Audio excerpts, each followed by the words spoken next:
Welcome to a very special two-part episode of No Alter Egos. I'm your host, Trll Kennedy, and we've been away for a few weeks, man, but we have an incredible interview episode coming up this week, and it's the first of two parts, as I said, with the legendary Mr. Paul Porter. We're going to get to that in just a few minutes, but before we do, I just want to take some time to explain for those who are regular listeners why the show hasn't been on for a couple of weeks now. The truth of the matter is, and I had a chance to just speak to some people at the station and let them know what's been going on in our world has been taking its toll. This show, I've always wanted it to be something where I could bring you guys information about what's happening in the world.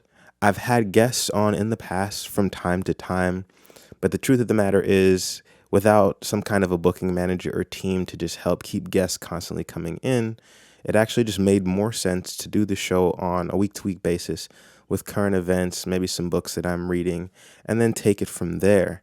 However, with the recent spate of mass shootings in our country, it just became more and more difficult to actually come to you guys every week with just the same old horrific news. The last episode of the show, of course, came in the immediate wake of the Buffalo mass shooting at the Tops grocery store that left 10 people killed with 3 injured. And we all know the reasonings behind that. And the very next week, 19 children and 2 teachers were gunned down in an elementary school in Uvalde, Texas. And then after that, there was another set of mass shootings, both in Charleston, South Carolina, and then Philadelphia and Nashville, Tennessee. There was just too much going on in terms of death and violence around the country. And to be honest, speaking about those issues constantly, I know it wasn't good for my mental health, and I don't know how a lot of people would have taken it just hearing it over and over again. That's the one thing I never wanted this show to become, was for me to be some kind of just constant bearer of bad news. And at the same time, I didn't want to be all about some kind of fake positivity to pretend that there weren't really terrible things happening in the world. And so this is partially an announcement that there is a change coming to No Alter Egos, at least in the format of the show. I will have more guests from time to time, but we'll also be changing to a new show format, which I will introduce in a couple of weeks when that does change. But needless to say, I just wanted to let you guys know why the show hadn't been on and why the format will be changing moving forward is that sometimes reality can be a bit too crazy. And to be honest, with all that has been going on in the world, from the war in the Ukraine, which just had its 100th day anniversary, to all the shootings that have been taking place inside the country, it just became a bit much to speak about those topics week after week after week. And so I want to bring you guys more information about things that are going on in the world, but maybe from a slightly different perspective, and introduce you to one of my favorite subjects, which is documentary filmmaking, and just highlighting on a week-to-week basis some incredible documentaries that are really not only shedding light on what's going on around the world in various industries, but just introducing people to some films that not only can open their eyes, but are really, really great entertainment. As I said, I'll have more information on that as the show progresses on in the next few weeks. But for now, sit back, relax, enjoy this incredible 2-part interview. This is part 1 of the 2 parts. Part 2 will be airing next week here on WHPB, as well as WUVS and WVBH LP. And just want to give a shout out to those stations for carrying the show for this long. But I just wanted to give everyone an update on what had been going on, why I had stepped away for a couple weeks, really just to get myself together and figure out how it is that I was going to find a balance between bringing you guys, truth and information without being weighed down by the constant violence that seems to be plaguing our country and has plagued our country since I was a child. It's nothing new, but really there was an uptick and a surge. And for me, I really just wanted to make sure that I wasn't constantly feeding blood and gore to you guys, to be honest. No one wants to do that. So, as I said, sit back, relax, and enjoy this incredible interview with the incomparable Mr. Paul Porter. Well, Mr. Porter. It's good to be here. Man, it's good. It's good to finally be here. Welcome to No Alter Egos, everybody. I'm Trll Kennedy. Of course, you already know this. Welcome back to the show. I'm sitting here in the living room of the wonderful and legendary Mr. Paul Porter. Legendary voice, man. Legendary means that I'm old, man. I'm not trying to be that old. It is getting up there. It's been a lot of years. I know that your career spans some decades now, but it's funny, the term legendary, it does connotate that you've been around a while, and that is the truth with you. Yeah, You've been yeah, around for a yeah, while, man. yeah, man. It's funny. This business is, you get taste of it early. I grew up in New York and Queens, and my neighbor, my best friend growing up, in Jamaica, Queens, uh, his dad left, and his dad married Nina Simone. Whoa. So in the 60s, growing up as a little kid, 8, 9 years old, I used to go up to Mount Vernon and be there with Nina Simone, and she's on the piano. What was But that I, like? I didn't know. You're so young, you don't know. Yeah, all Sometimes you I, don't understand who you're in the presence of yeah, at the yeah. time. All I knew is that he had a big black Lincoln Continental. Their house was 5 times bigger than our houses in Queens. Oh man. And but Mr. Stroud, his name was Andy Stroud, he gave me a taste of the business early. He was at RCA Records in the 70s, and he used to go into the office, but all I wanted to do was play basketball. But the other benefit for me growing up was James Brown lived on the same street as me, but like 60 blocks away, and we would ride our bikes down Linda Boulevard to see James Brown's house. You want to know something real crazy, real quick, before you go on? When I first came to the States, I was born in Palm Beach. My parents sent me to Jamaica to raise me, though. And when we first came back, I lived in Cambria Heights, Oh, 223rd by Linden Boulevard. oh, okay, 144th in Linden. That's crazy. See, ain't that crazy? Yeah, and James Brown was right at 220 something in Linden, and they have a I black. didn't know. They My Aunt he Shirley's used to- house, man. Yeah, he had a black gate and it said JB on it. But music. When you're 10, 11 years old, it was just fun back then. And the record that changed my life was James Brown, Say It Loud, I'm Black and I'm Proud. As a little kid, like my boy, Mr. Stroud's son, his 2 sons, Bucky and Rennie, they were half black and Puerto Rican, and they had straight hair. And back then, it was, you didn't want to be black. The word black was like, I don't want to be black. That was like bad. But when James Brown came out with Say It Loud, I'm Black and I'm Proud, Right. I've been black ever since. Man. And that sort of started to get me into the music industry. And another guy who lived on the block around the corner, Mr. Staten, he was the same way. He was at Atlantic Records and Solar Records. By the time I went to college, I went to school for accounting, but the college radio station pulled me in. I played basketball, really. Played basketball in high school and college, but my coach, he's in the Hall of Fame, Jim Calhoun, who won a couple of championships. But I've just had a lot of So he was at situations. Yeah, he started at Northeastern, and Oh. we got into the NCAAs and the whole basketball thing. So one thing, the stars just kept aligning, saying music for me. And the college radio station, WRBB, was huge. I started all white school Northeastern, flipped a college radio station. I was the first PD, turned it all black. Wendy Williams came through there. So many other pros at my college station that I take pride in, and led me to commercial radio, 1090 WILD Boston.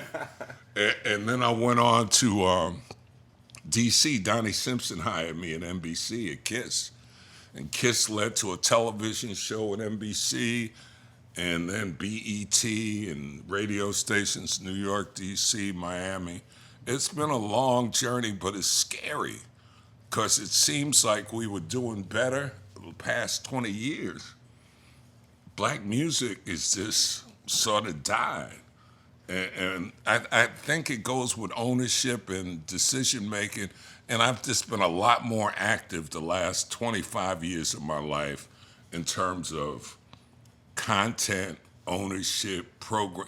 The first 10, 15, I was the party machine, I was just soaking it up. I went to Africa with Stevie Wonder. Oh my gosh. I brought Michael Jackson on stage at the BET Awards. I got to program BET, and I know we'll get into all those things, but it's this It's just funny thinking about the journey. Man, it's so crazy that you mentioned not only the state of black music, because there's a couple things you touched on. Like, I'd love to hear about Wendy Williams, especially like her early career, because that's crazy. Like, she is, at least to me, one of those iconic figures, especially of the new millennium, because of her talk show. And obviously, certain things have been going on lately, but not even here to talk about that. I think it's really cool and interesting. But I want to touch on this aspect that you just broke down first, which is the state of black music and how that could be related to ownership and C-suite decisions at whether it's the labels or the radio stations. I mean, what do you think has been a cause in the deterioration? Because to me, there's a double appreciation as well as a lamentation that I have for it. So the appreciation comes from the fact that people are experimenting with new sounds, new flows, and things like that. But I lament the fact that with these new forms of artistic expression, the meaning of the songs have been stripped away a little Oh, I bit. know.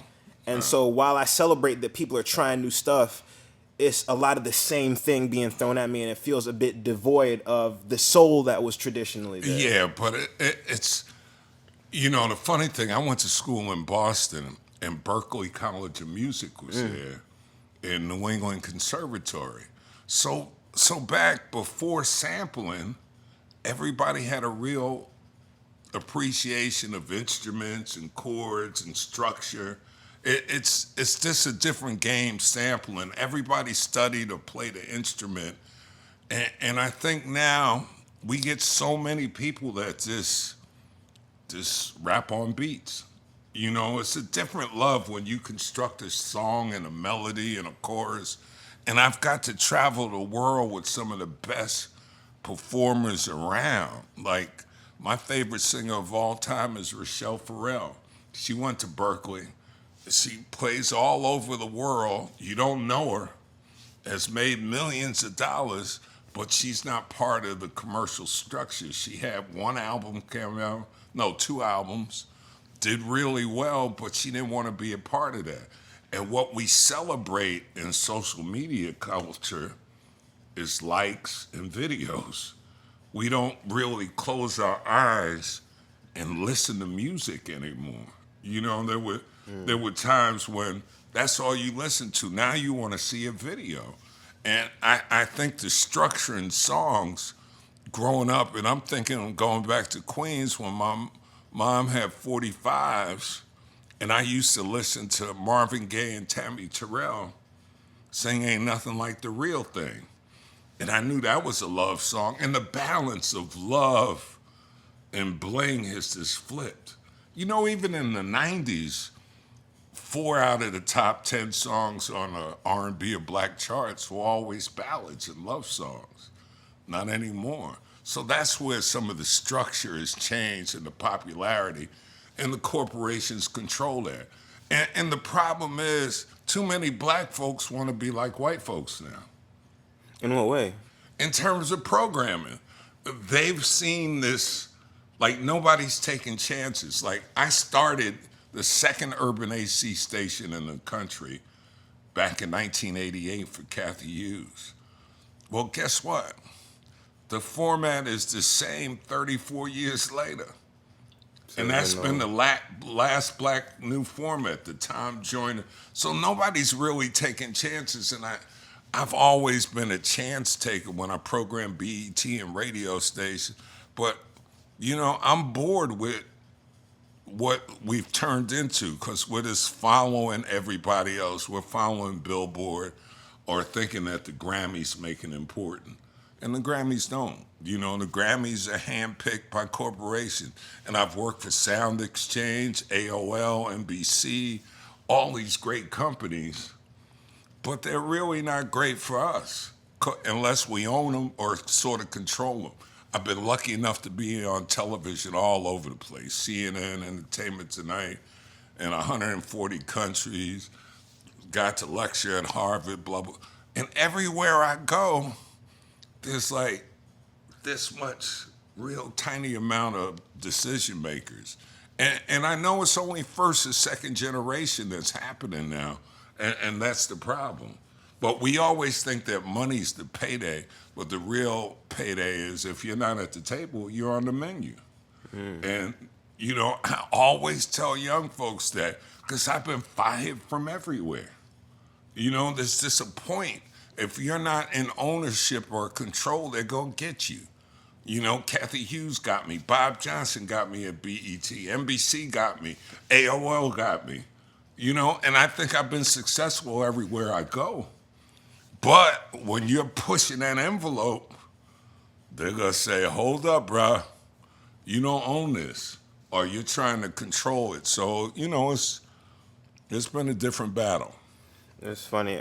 You just touched on something really important. That's a lesson I think I had to learn myself when I was in my early 20s, is the fact that, yeah, when you don't create an entity, when you're not the one who has put some of the pieces in place, it is a lot harder to put direction and vision into action in a place. Even if that direction and vision is going to be ultimately beneficial, if it doesn't fully align with, and you can't always tell what the interests of the founders or the board members are going to be. But I had to learn that lesson early, is that if you don't build it and own it, then it's hard to exercise any kind of real artistic or creative control in Yeah, what you'd like. it's funny because there's an example. A friend of mine who's been in New York, number one on the radio for 30 years, just got fired. And she's been number one for 7 years. And they said they wanted to go in a different direction. But sometimes the direction is not being number one. The direction is your salary.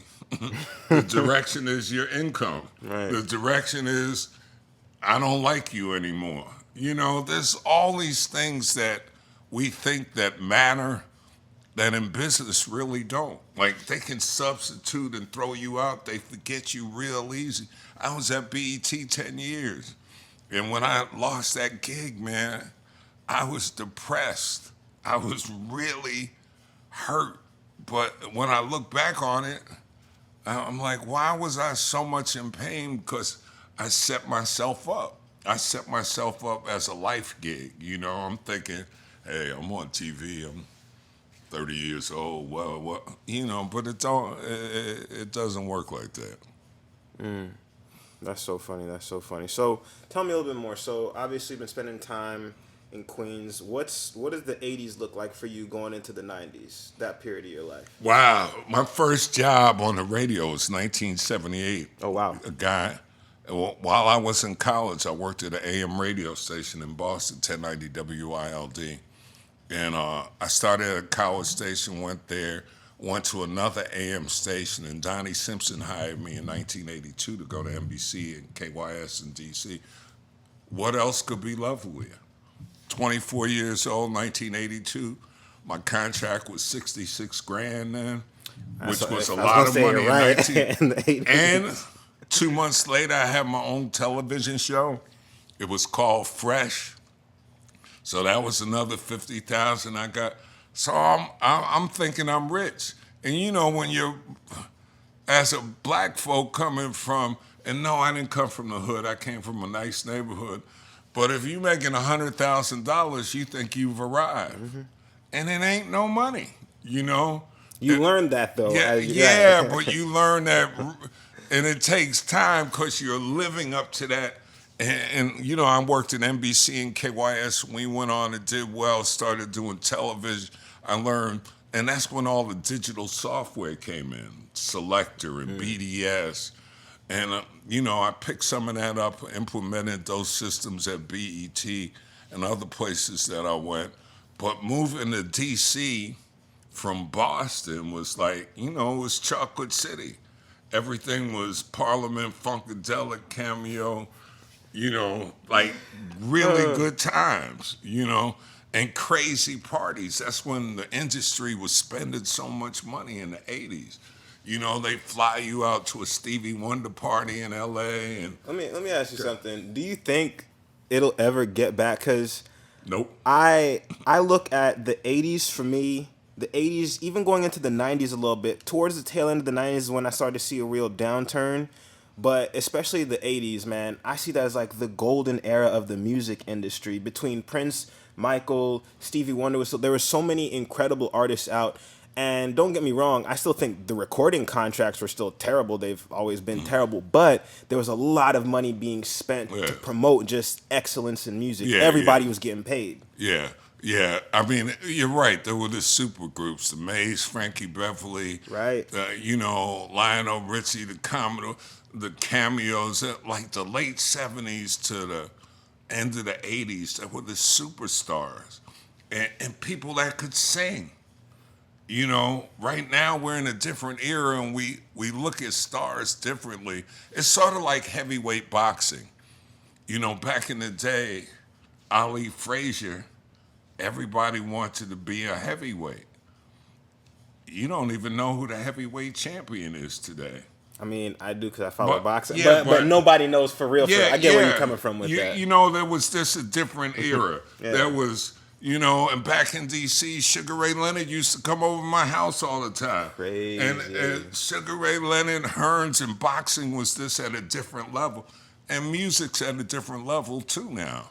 There was sold-out stadiums. I remember when Prince came to D.C., 7 nights at the Cap Center, sold out. And I had tickets for 6 nights. 6 different women on 6 different nights. But damn, I was rolling. There was so many times and shows that you had to see. And there's not that same urge. You don't have to see anybody now because you get so much video. I have this theory.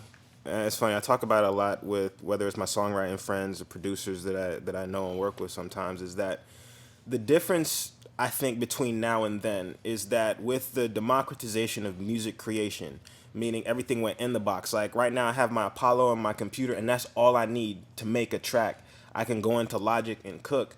With that, you lost the input of Yeah. all the brains that went into making traditional records. So as you said, you had people that had their instruments. So you had the session players that were coming in to cut records. You had an EP or even 2 or 3 EPs that were guiding the direction of whether it's the entire album or even a track on the album. You had all these brains that were putting into the process, and now it's been stripped back to 1 or 2 or 3 brains going into making a song. And to me, I feel like that's where some of the essence has been lost. Yeah, and some of it is funny because, when you've been around a minute, you get into these debates. So one of my boys, he worked on Beyonce's Crazy in Love with Rich Harrison, a guy, Easy Tommy.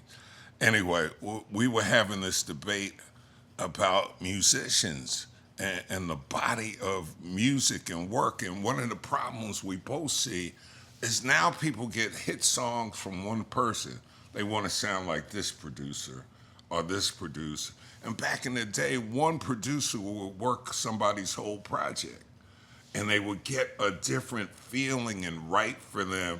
Now you sort of purchase a song or want to create Mustard sound or somebody else's sound, and we're sort of scared of being ourselves or trusting somebody else, and it's sad because black music was so much bigger part of our culture, and there were so many times when I was down and I could listen to music to lift me up. And it's just a different feel. Yeah, I can go back in catalogs, but we always talk about people that touch your soul. There's certain artists that, like Women says, I remember when D'Angelo, he speaks to me, and he spoke to him when he did, How Does It Feel? And he had that video when he had no shirt on, Right. just standing there by himself, no $700,000 budget. And everybody thought it was so strange, but it was brilliant. But it was outside the box, so instead of having a $500,000 bill, they shot it in one room for like $10,000. And I remember they gave me the video at BET. I put it in heavy. I was like, I'm tired of seeing cars and all this bling and all this crazy stuff. And as an artist, you get ripped off, but we fall into that lack of creativity. And the essence was, if you have a great song's gonna last test of More time. than a lifetime, right? We were talking about Nina Simone earlier. So she wrote Feels Good, I think it was 1965. You know, that's one of the top 50 sample songs and commercials. You hear it all the time. You know, everybody's doing it, and that's what happens. And that's why publishing, and people don't understand publishing now. They think a hit is, you know, when people are selling catalogs. But anyway, I get lost talking about music. No, we're gonna dive into it a little bit. In fact, we're gonna have more coming up shortly here on No Alter Ego. So stick around, everybody. Welcome back to No Alter Egos. Here with the incomparable Mr. Paul Porter. Again, just continuing the conversation. So I know that we left off. We were talking about the impact of soul and feeling in music, but I know that we were mentioning something as we took this small break about smoke and mirrors. Smoke and mirrors. This whole planet is smoke and mirrors. Like Man. and it's a shame that we fall for the same tricks. And I've seen the tricks over the last 4 decades, man, where it seems like it's this, and it's not. You know, musically, what happens in ownership, or a lot of things haven't changed, man. And that's why I wrote my book years ago. Like, wow, it's been 10 years. I had a deal through, I had a 6-digit deal for a book. Anyway, I wrote Blackout. That came out 5 years ago this month, and Black Music Month, matter of fact. And the reason why I wrote it, because so many people have this false perception in the music industry. It's like, I can't trust crooks. Like, Steve Stout has United Masters. Everybody talks about United Masters. You can be free, own your own masters. But if you look on the first page of UnitedMasters.com where you sign up, they have a clause that basically locks you into United Masters for 10 months that everybody signs. So if Steve Stout was the same guy that robbed everybody at record labels, and now 10 years later he comes back, I don't trust him. You know, I don't trust him. And they throw the smoke out and get everybody to sign up. And it's actually harder now to become a business success in the music industry. You know, it's not easier, it's harder. But, you know, we fall for the same stories all the time. And we gotta do some diligence, some research. And, you know, if you're working, you're not working hard enough. You know, there's always different levels. And to get levels of honesty, I don't see too much honesty out here. I see a lot of clout chasing. I hear a lot of chatter, and I used to fight a lot more and be not argumentative, but a truth teller. And sometimes I'm just a little more passive now. I'm not gonna let so and so, let Steve tell his lies, let so and so think they're a programming genius, and they're killing it. They're killing it, but not enough people are talking up. And I found that that's something that happens throughout history, man.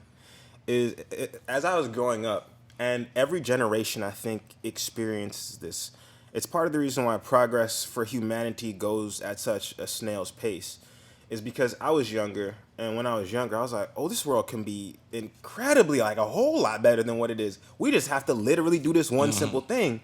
But then you understand and realize people have their own agendas, their own Yeah. thought processes, things like that, and so that change isn't ever as easy. Not to mention that when you're a truth teller, as it were, not every brain is going to be receptive to full truth. It Yeah. doesn't fit everyone's agenda, and some people can't handle the truth, man. It's this weird. As much potential lies inside of a human brain, the majority of people on this planet will never exercise maybe even half of that full potential, and that's crazy to me. Yo, I say 85% of this world is sheep. That's crazy. 85% are gonna follow. 15% might lead. You know, and you got to get used to it. But it was funny, man. There was this book that sort of changed my life. Rochelle Farrell gave me this book, Eckhart Tolle, The Power of Now. And I started to learn how to separate what I used to taken as pain as other people's problems. And I tell this story because I met you on Clubhouse. So when I got fired by at BET, Stephen Hill, a guy who ran BET for years, got fired a couple of years ago. I had known Stephen. He had come up. He was from D.C. He sort of followed in my footsteps. He worked at ILD, and when he came into BET as my boss from MTV, he was real distant. I didn't talk to him at all, and I was program director. He was VP. Anyway, to make a long story short, he fired me and gave me 90 days notice and dodged me for 3 months. Never saw him. I left the building after being at BET for 11 years. Hated him. Just hated him with a passion. You know, had bad times after that. And we got in a room on Clubhouse a couple of years ago where I forgot what's the kid from Tyrese. I was in a room with Tyrese. Okay. And Stephen Hill was, I was coming up on stage, you know, you come up to talk, Right. and he goes on first. And then Chuck Creekmore from All Hip Hop brought me up. And Stephen heard my voice, and I said, "Hey, Stephen, what's up?" I said, "If I saw you right now, I'd give you a hug." But the old Paul Porter was, "If I saw you, I'd kick your But here's where the story changed.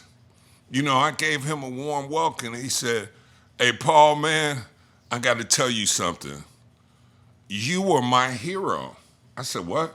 He said, when I got my first job, I called myself the captain when I got to WILD, and I never knew that. He was Captain Stephen Hill. I used to be the captain on BET. And on Clubhouse, I said, why didn't you tell me that?" He said, "Man, I was intimidated by you." So instead of embracing me as his, mentor or something, right. he got rid of me. But that was his weakness, not mine. But I made it into my weakness. You internalized it, yeah. I made it into hating him. And when years later I let it go, and it disproves that was his problem from day one. I did everything right. He admired me. He took all my namesake. And he was humble enough to admit that finally, 20 years later, after he's been fired. So some of these things that we hold internally for long periods of time about people, it's not that serious. There's a lot of smoke and mirrors that we don't learn how to digest properly. And the sooner we do, the less stress that we have. I worked for Kathy Hughes. I was bald. Am I bald any longer? I lost all my hair being stressed out, getting top ratings, busting my tail 24/7.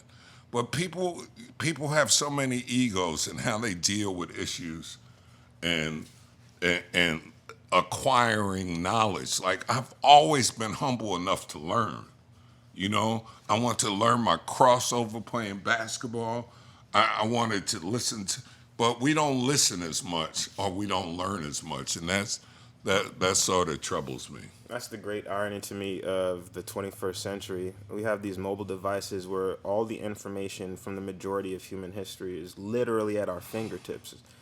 And yet we're in this place where people's ability and capacity to intake and process information is some of the lowest that it's ever been. And maybe it's because there's so much that we're constantly flittering between things. Good point there. I do college lectures now, Harvard, blah, blah, blah, all over. And my latest lecture is called the E ratio. What's that? The E ratio determines the amount of time that we spend on mobile devices taking in entertainment versus education.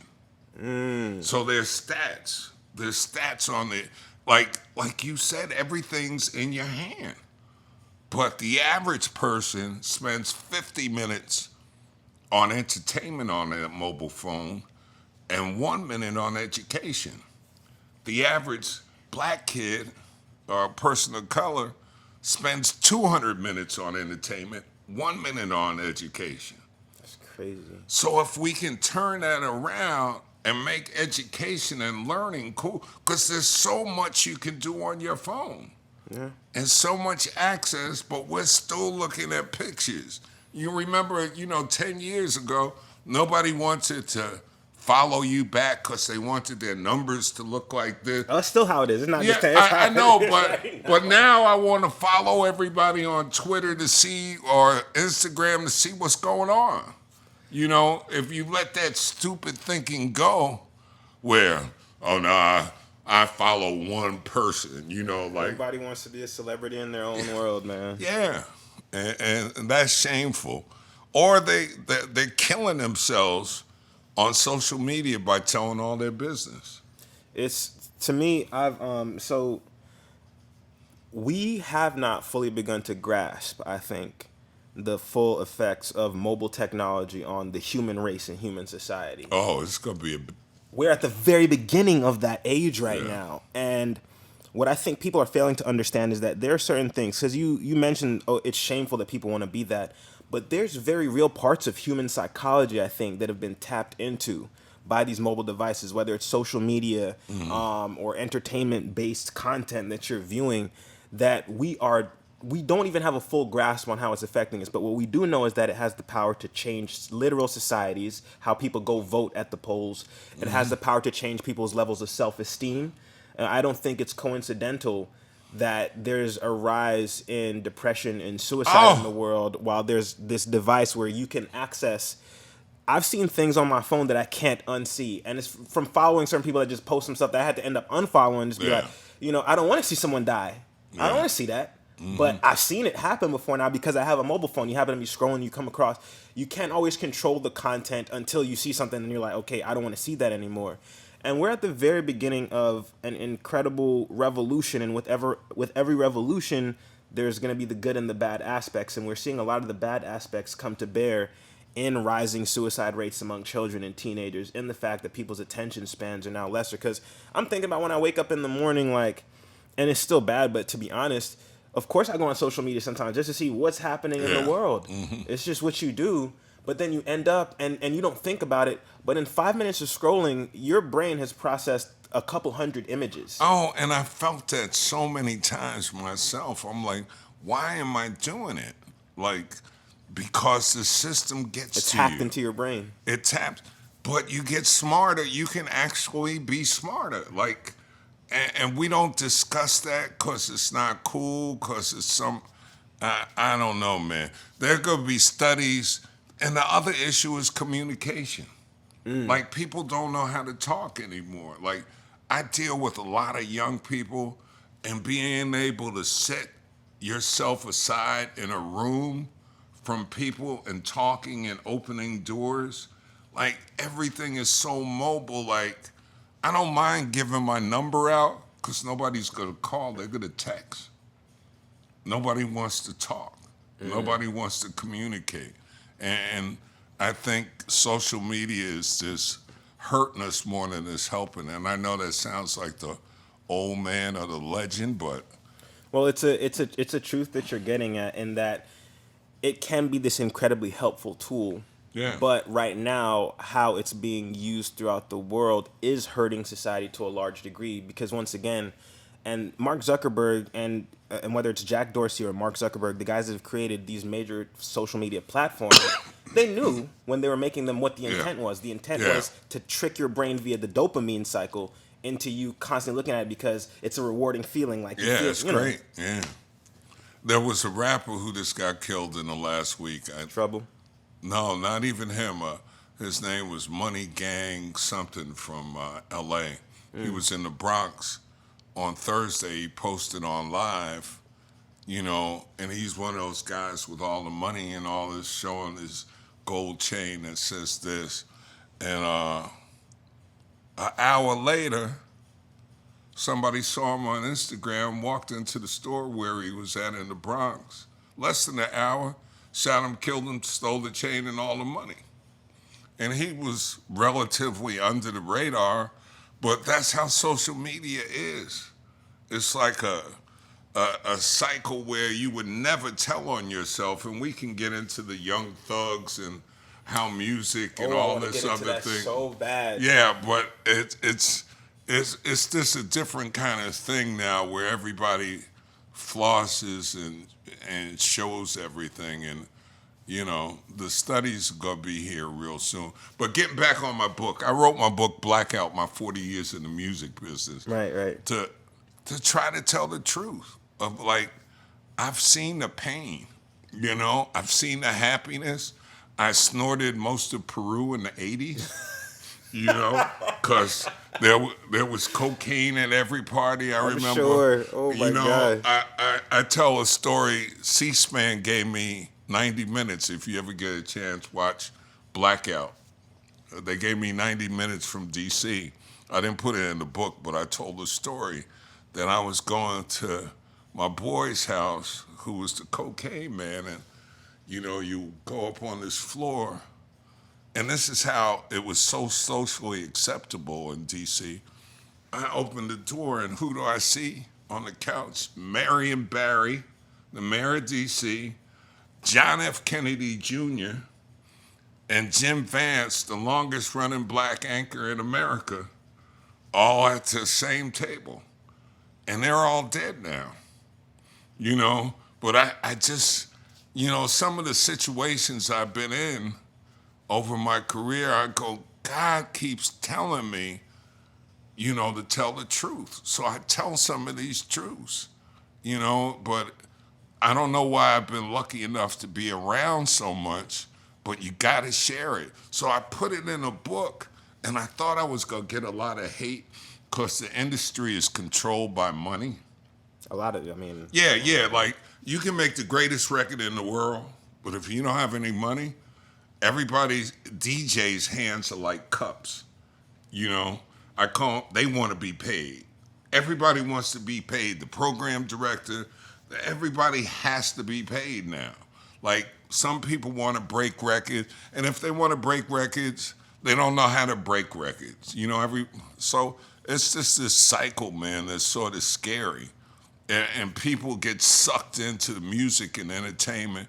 That's why I've changed my thought pattern. A couple of months ago, I used to talk to kids, and I would go into all these great studios with great equipment, and I'm like, why not be a voice actor? All those video games, they all need voices. Everything in animation. Years ago, there was a guy named Adolph Caesar, and he told me, Adolph Caesar was a great actor. He was in The Color Purple.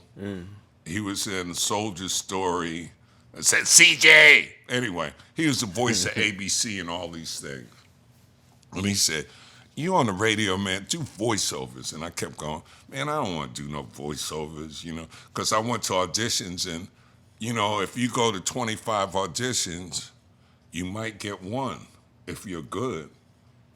But then I took some lessons, and the first spot I hit was AT&T. It's all within your reach. I got paid $65,000 for 3 months for this saying that 5-6 words. And nobody talks about stuff like voice acting and certain things because we're not exposed to it early enough. And that's what we got to do a better job of. We're exposed to mixtapes. We know about SoundCloud. We know about podcasts, but the other intricacies of the industry, publishing, what happens behind producing, directing, how, like my man Byron Hurt, who started with his documentaries, Beyond Beats and Rhymes. Now he has this new thing, Hazing. And I've watched the progress over time. Like, we so often want a quick fix, and there's no such thing. No, I mean, you're right. But you know why the quick fix mentality, which I believe has always historically been there, it's even more prevalent now because of our phones, because we have anything we want instantly.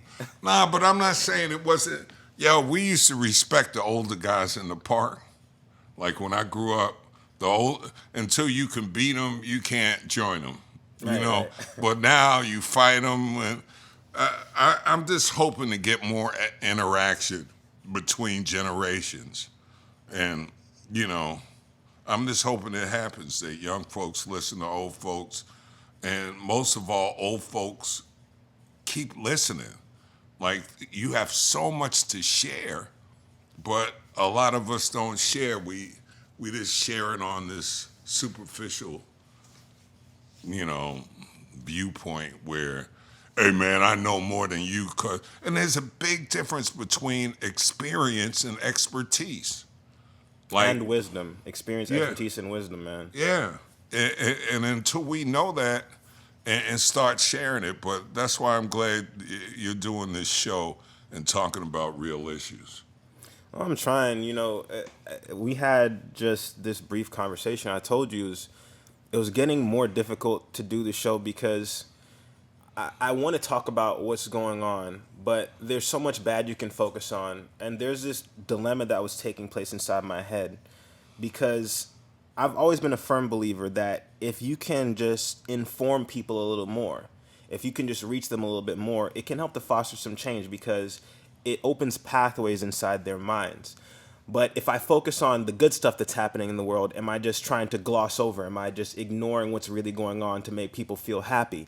But if I talk about the bad stuff, am I just this negative Nancy where I'm just focusing on all the Yeah, bad? it's got to be There's a a balance. balance Yeah. that I've been trying to reach at between informing people while not scaring the living hell out of them or clouding their minds with some fake happy-go-lucky positivity nonsense when really there's real issues that we have to solve. And I definitely, so what I would love to jump into next is what you just touched on, which is it's this, to me, seemingly constant gap in general, not general, but generational communication that seems to take place.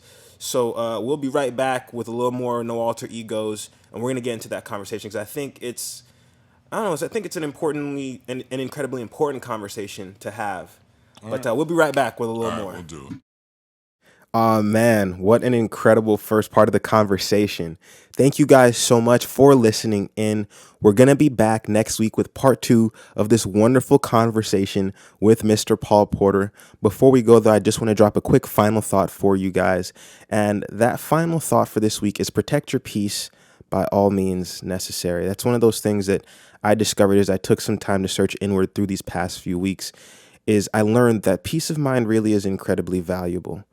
And so often we allow the cares and worries of this world, of other people and things like that, to disturb our peace. But above all, you should find peace in this life because we live in a world that really does try to stress us out a whole lot. One of the crazier things I had been thinking about was the fact that now whenever I go out in public, I'm always constantly aware of the exits in whatever public building I'm in. I'm aware of how many people are around me. What would I do if someone does burst in, if the worst does happen. And these are thoughts that it's not fun to entertain, but at the same time, I had to be aware of it because it gives me a greater peace of mind being out in public if I'm at least aware of what my exit plan is should anything horrific take place. And so I just want to encourage you out there who have been watching, who have been listening, and want to thank you for listening in this week. Protect your peace. Understand that it's hard in this world where you're stripped of so much of your freedom and so much of the time that you have. You have to go to work a 9 to 5 to pay your bills, to come home tired, wake up and go back to work. And you have a few fleeting hours in there. And so many people do end up stressed out. But if there's anything that I would encourage any and everyone listening and watching to do, it's to find activities that bring you some form of joy and peace. Keep it to yourself and seek that peace by all means, legal means. You don't want to harm anyone else to find your peace, but protect your peace at all costs because it really is extraordinarily valuable and important in these chaotic times. So you go out there, find your peace, protect it at all costs. If you're married or you're in a relationship with someone, be their peace. And my hope is that they're your peace as well. Take care of yourselves as you go through this weekend. As always, God bless. Looking in the mirror, I know I'm imperfect, just like everybody else I know. Most times I wish the world looked beneath the surface, but I guess that's how life goes. Had to learn to love myself this time around. Pop a bottle and then take a sip just because. Book a flight just because. Love myself just because.